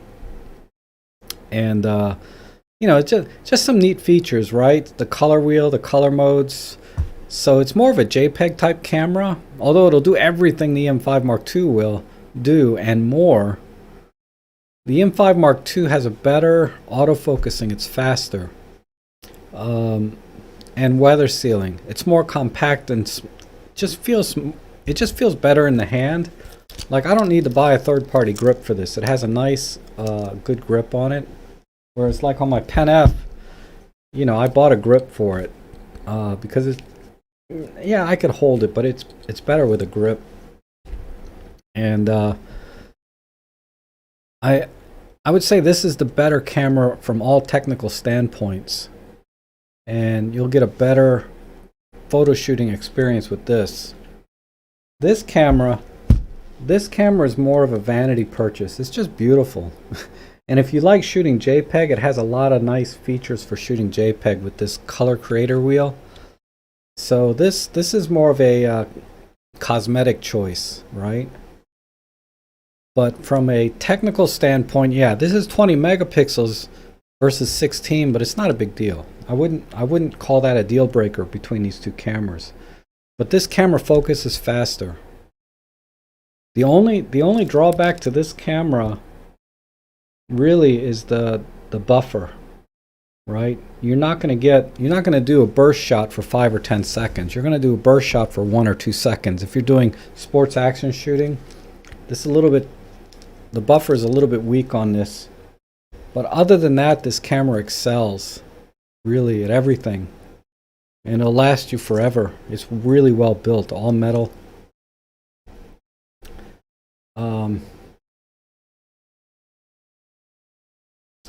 Oh, 3 minutes are up. Okay, so let me talk about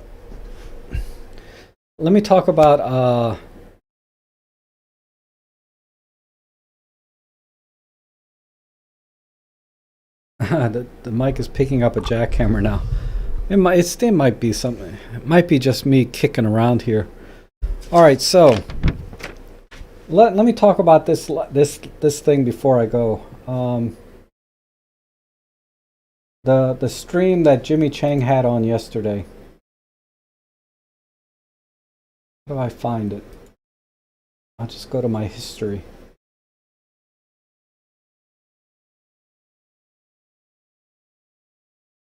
Jay Dickman. So I did get the. Do you ever feel like odds are stacked against you?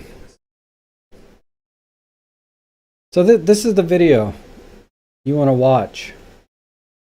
Live with Jay Dickman. So I'll put a link. Oh, I can't. How do you share this? Share. Copy. So if you're not worn out watching me for 2 hours, you should go and watch this for a couple of hours. You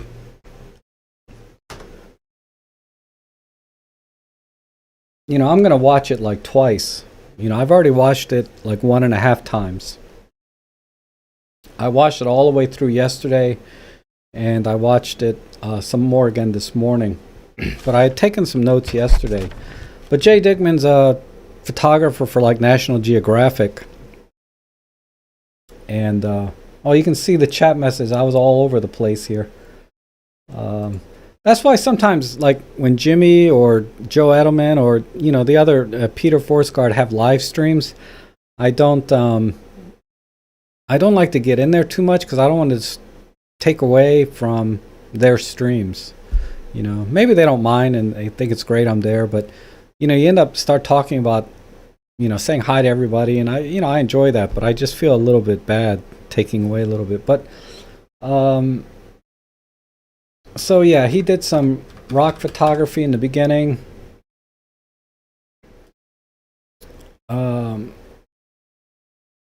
All right, so I'm not gonna. I just wanted to show you the video.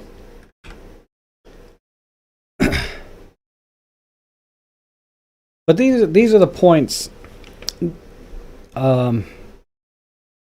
Oh, Noe, how you doing? Yeah, it has been a while. And Ann says, I watched a live stream with Jay earlier today. It was awesome. I think I need a helicopter now. No, no. All right, so let me tell you. Let me talk about the notes I have here. Jay said that the camera becomes a conduit and keeps you in the moment, or it helps you to stay in the moment, or until the moment occurs. So this is my chicken scratch. I was taking notes. I think this was a really good point that he likes using cameras that have an EVF, right, or viewfinder, so that you stay in the moment, right? You're not chimping after you take a picture. That was one of the other things. But and one of the things that really marked a professional, right, is they prepare a lot. So they have all their settings set for what they're going to take a picture of before they take the picture. Because he had a lot of wildlife pictures, and he would set the exposure and everything in the camera to exactly what he thought he needed. And if things change quickly, he doesn't have to think, right? He can just quickly make a change on his camera without thinking and get the shot. But he has his eye up to the viewfinder the whole time, and he's just waiting for that moment, to take a picture. But I thought the way he articulated it much better than I did. So when he gets to that part, listen to that part very quickly. That was very that had a big impact on me, right? Oh, is YouTube on? I'm sorry. Hold on.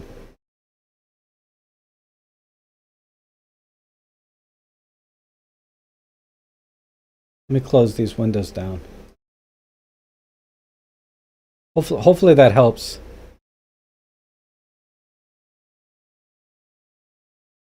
Oh, the sound. Yeah, I have a sound gate on. I'll turn that off.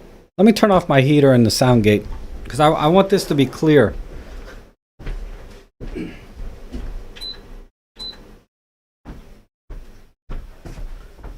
I think Ellie's warm enough, and then I'll turn off the sound gate. I'm gonna have to tweak that a little bit.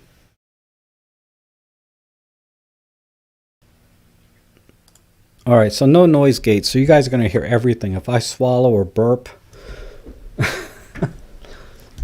sniffle.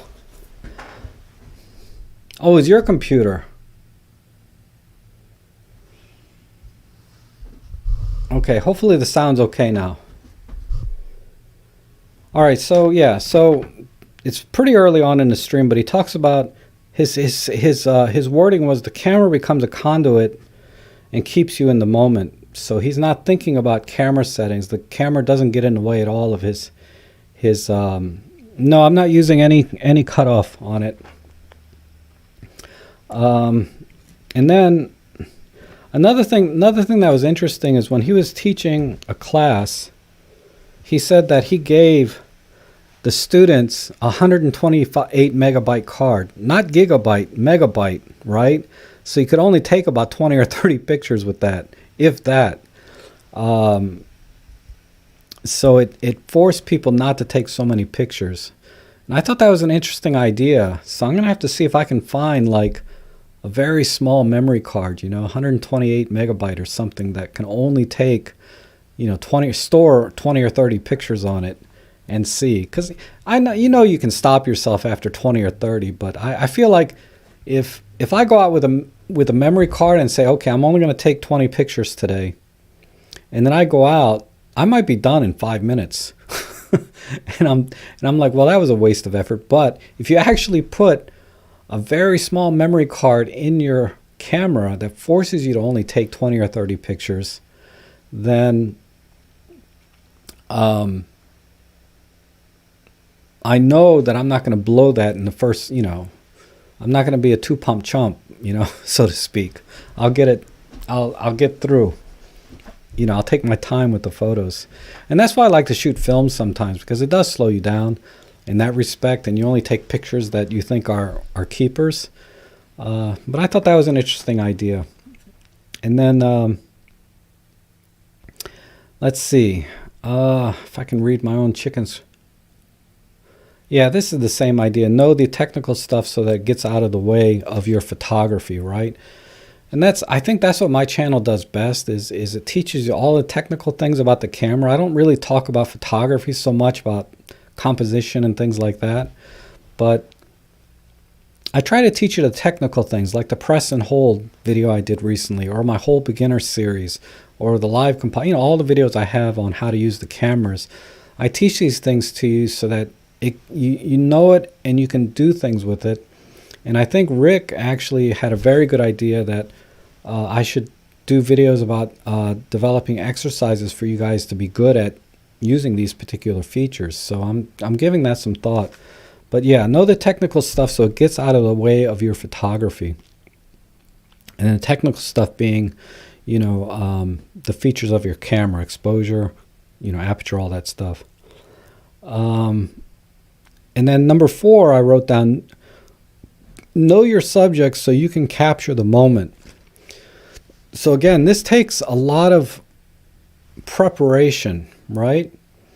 So if I'm going to go take pictures of penguins, for example, I have to know about penguins. I can't just go there where they have penguins and start taking pictures. I'm going to come back with just mediocre images. But if I study penguins before I go and understand their behavior and how they act, or what their movements are, or how, I don't know. I don't know nothing about penguins, so I'm just rambling here. But before you take a picture of a subject, do as much research on that as you can. Assuming if you're doing a project and you want to take a picture of a subject, a particular subject, like he went all over the place, wildlife, landscape, war zones, and the pictures that had the most impact or were the most powerful that I saw from that live stream were the ones that he spent, days and days there, weeks, studying the subject to get that moment, to capture that precise moment. And the only example I can put into my own photography is I know I've gone to some of the parks right here in Virginia, and the audio is good now, but I will stand in one spot for sometimes an hour to watch the birds flying, right? And understand the patterns that these birds are flying in. Sometimes the birds are gone and they never come back, but sometimes you'll see a few birds, they start landing on the same branch. They might take off, but when they come back and land on the same branch. So I can be ready for them. And I'll say, yeah, he'll be back 5-10 minutes from now. He'll be back on that branch, right? And I know once he gets on that branch, I get ready waiting for him to take off again, right? So I can capture him flying away. And that's a very, very small example of just standing there for 1 hour. Just imagine if you've been studying a subject for days and weeks, you go back to the same park every day, right? For weeks, and you study this one spot, and you want to capture a decisive moment. That's what he does to capture those moments. I mean, he really takes a lot of time. So it takes a lot of patience, right? And of course, this is assuming, you know your gear, so it doesn't get in the way of you trying to make settings.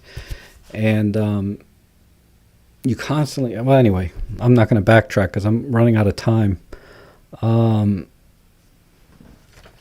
But yeah, I made a note here. He waited 9 days just to get one picture. And it's the picture of this guy with a spear trying to kill a seal, right? 9 days of him going out in the water every day with these fishermen just to get one picture. So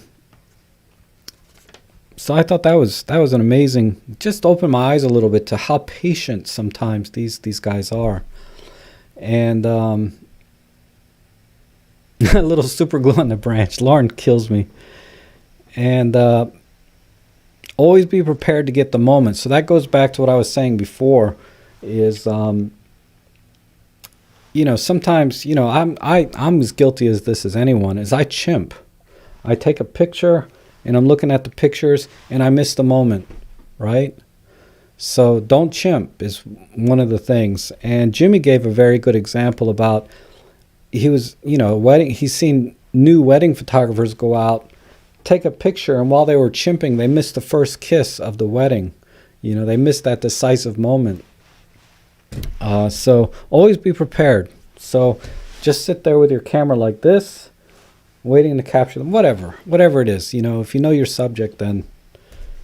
But yeah, how many times have I missed a shot because I was chimping and didn't know I missed it, And then number 7, I wrote down crop in camera. So me, I like to make sure when I compose a shot, it's framed exactly the way I want it when I take the picture. Sometimes I have to crop in post, but I take the picture with that in mind ahead of time.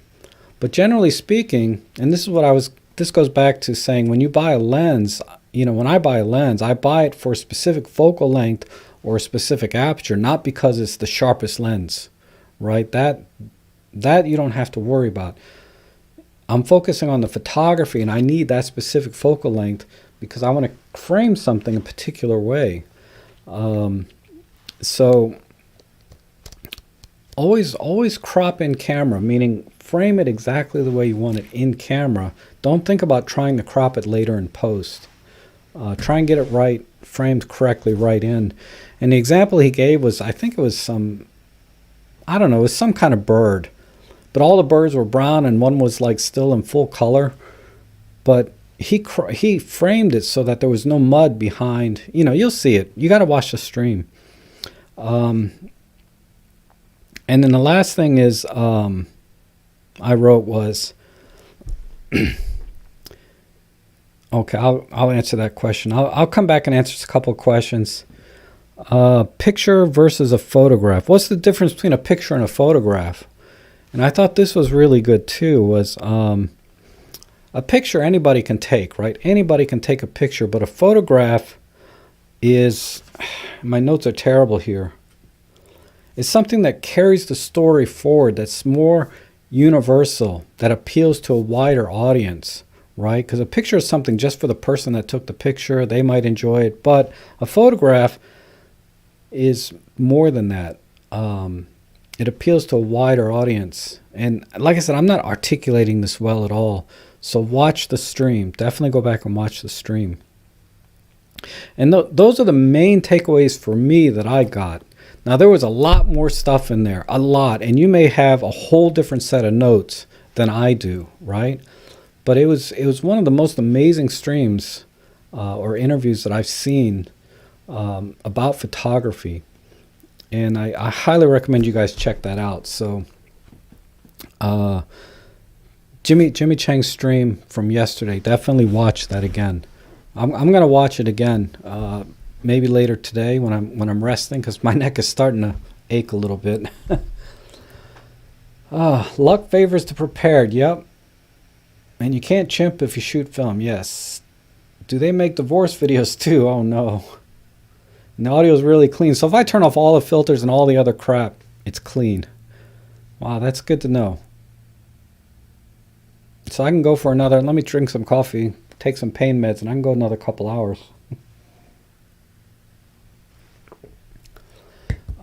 I don't usually hesitate, but the one time I did, I missed really once in a lifetime pick. I know, right? And Dave says, okay, what's the difference between I'm sorry, it jumped on me. Dave Nelson is asking, what is the difference in picture composition over quality in an extension tube versus a macro lens? Oh, okay. The main problem with extension tubes, right, is normally the lens is here and you're pushing the lens away from the camera via extension tubes. So what happens when you move something further away, when you move the light further away? It gets darker, right? The inverse square law applies to the light coming out of the back of your lens, just like it does for flashes of the light coming out of the front of the flash. So you lose light. I don't know how many stops you really lose, but it's significant. And That's why you need more power. So you're going to need more powerful flash and more light to use extension tubes than you would with, say, a true macro lens. The extension tubes, generally speaking, you can only get about a 0.5 magnification, right? At best. Maybe 0.7. I have a video on the magnification I was able to achieve with these extension tubes. I can't remember what it was. It was probably like 0.7 or something. But a true macro lens will get you 1-to-1 or better magnification. 1-to-1 meaning the size of the object you're taking a picture of is exactly the same size as your sensor, meaning that's what 1-to-1 is. And then also with a true macro lens, you don't lose like infinity focus. Some of the high magnification macro lenses, you do lose infinity focus, like the 5x type macros. But the Olympus ones, the 30 and the 60 millimeter, when you put that lens on your camera, you're getting the full f2.8 maximum aperture and you're getting infinity focus. So you don't have to take the camera off or take the lens off the camera to use it for other things. Because once you put the extension tubes on the lens, yeah, you can focus like this close now, but then anything further than this is going to be out of focus. And that's going to vary depending on the lens that you put on your extension tubes. But generally, you limit the focusing range that the lens is capable of. You lose infinity focus, but you gain much closer focus. So you lose light and you lose infinity focus. And also, because the lens is being pushed further away from the camera, the light's being spread out more, and the optics of your lens was not designed to have the focal plane that far away. So any defects in the lens are going to be amplified as well because you're magnifying the light onto the sensor. So using extension tubes will never be as good as using a true macro lens. I use extension tubes for macro because it's cheap and I don't do it very often. Time to time I like to do macro. If I was more serious about macro photography, I would definitely buy the 60 millimeter macro lens. But I'm not that serious about it, and these I get by fine with these. So those are the main things that I can think of.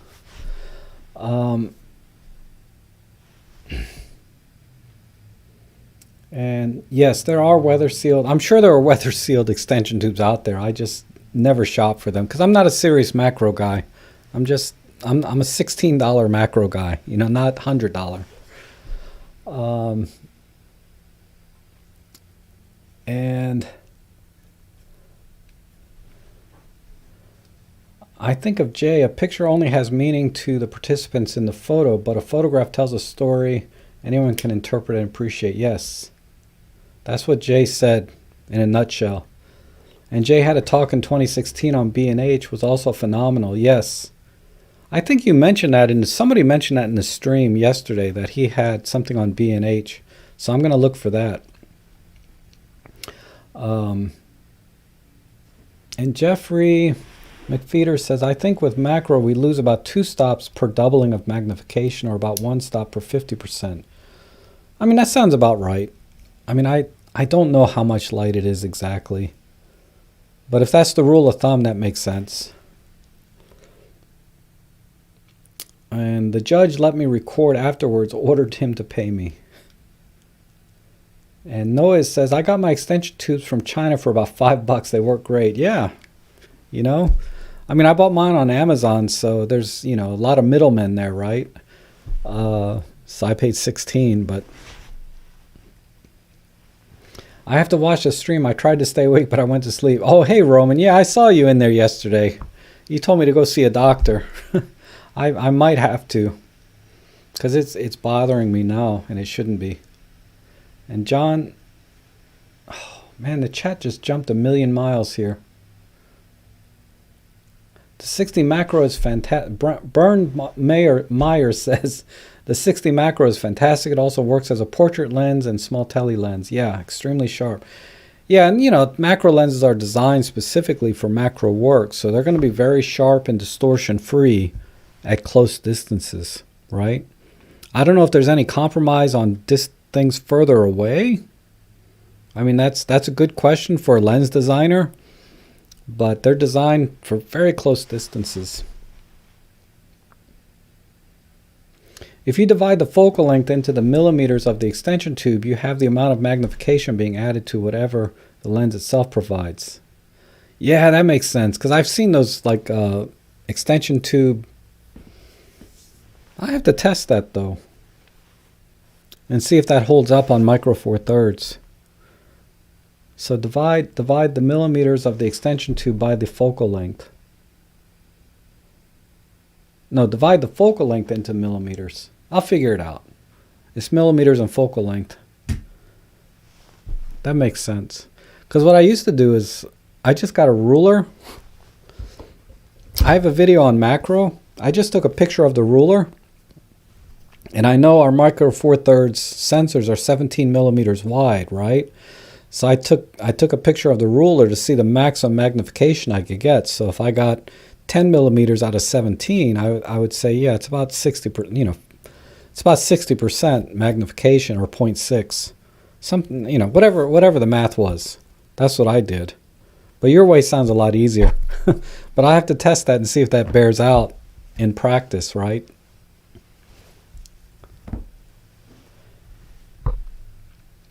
Chinese heat treatment. Yes. You need something to hold the cigars. That's funny. I'm gonna put a ice pack on and lay down for a while, because I found that when I sit up for a long time, that's when it starts to bother me. But okay, I think if there's no other questions, I think I might call it here, because I've been on quite a while.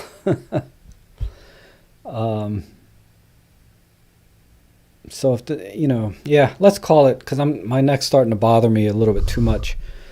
Now that I got the microphone working and sounding good, right? You can use the 60 millimeter plus converter plus extension tubes. Yeah, I mean, you can go crazy, right? You can use extension tubes on any lens, even if it's a macro lens already, and get more magnification.